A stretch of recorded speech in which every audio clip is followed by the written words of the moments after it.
Sister Sledge. Now one of the original guitar heroes. Every dog and divil in the street is half legendary these days. This one's the genuine article. Heroic lead guitarist with the great rock band The Who, and now an author and a publisher, Pete Townshend.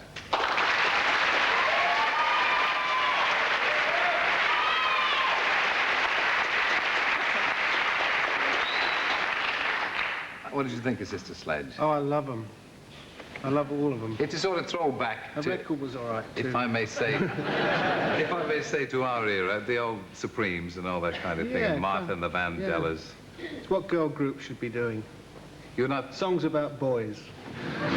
You're keen on the new look for girl groups like Bananarama and... Yeah. Yeah. As long as they're girls. I think it's interesting because in the last couple of years, I think the male-dominated rock industry has been under attack in a slightly different way, not just girl groups like Bananarama, but people that with real credibility musically, and that they write their own stuff, they're strongly involved in performing it. I think people like Annie Lennox of the Eurythmics is a case in point. Bananarama are obviously a light-hearted bunch, but you know, there's a lot more women actually actively involved in music now. Well, what do you feel about people like George Michael and Wham? He writes all his own stuff and they perform it. How do you feel about that? I think he's a good writer. I think Wham are an interesting phenomenon. The idea that they've actually introduced hype into China is a bit far-fetched. I think China probably had hype 2,000 years ago. They invented it. Along with printing, yes, and paper. Yeah. In your heyday with The Who, the kind of adulation that Wham are getting, you were getting, how did you handle that? We weren't a teeny bopper group. The Small Faces were they were the kind of group. We had a big male following, about 80% male. And I think that's one of the reasons why we lasted such a long time. Because women are fickle. Girls are even more fickle if they're below the age of about 15. They tend to get into one group and then throw them off very, very quickly. When they turn against a new act, they turn against a new act with such venom. If you think about Duran Duran, some of the early Duran Duran fans, some of the things that I hear kids now saying about Simon Le Bon are just unprintable.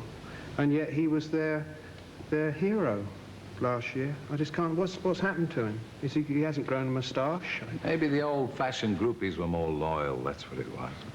What about the fame element?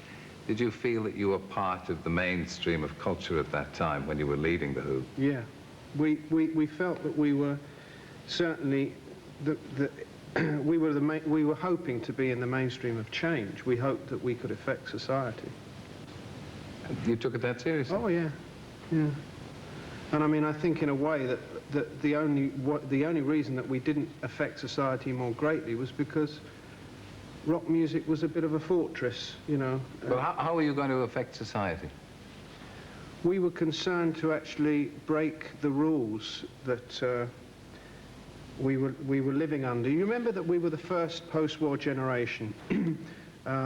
Very early in my life, I learnt that there was going to be no more war as my father and grandfather had known it, no more going out to the trenches, no more coming back a hero, no more women waiting for me at home, mothers and lovers, that rule book had gone. And we had to find new ways of finding success, of, if you like, finding heroism. And rock became the vehicle. Where did the drugs come into that scene? I think music has always had its drug culture, you know, right from the 20s. Bix Beiderbecke is I'm a great fan of his. Charlie Parker. Could you not have taken a stand against, for instance, drug taking at that time? I did. In '67, I took a strong stand against drug taking. I used smoked pot when I was at art school, and almost as soon as the band started, I got bored with it, and I felt cheated by it to some extent. I felt that a lot of the things that I'd attributed to drugs were nonsense, you know. When did the heroin addiction start? That happened much more recently. That happened as a result of a midlife crisis. Steady. But would you take Esther's view that, and indeed apparently people are now coming late to the threat? The threat's been there for some time. One would have thought that people have become aware of the threat to young people long before now. Yeah, I think there's a lot of problems really with the fact that the campaign against, particularly against heroin at the moment, could be doing more harm than good. I know a lot of people are afraid that bringing heroin to the attention of the populace at large is not 100% good thing to do. But I do think it's important that everybody does know the threat that it holds in the future. I heard recently that that heroin use had stabilised, whatever that means, but it would destabilise very, very suddenly if the street price went back up to what it was 4 years ago. Heroin is cheap at the moment, and if it became expensive, as it was once, I think the crime that would follow, the crime wave that would follow, would be horrifying. Not just from pushers, but from people having to raise money to sustain their habit. So we've got to try very hard. I think that everybody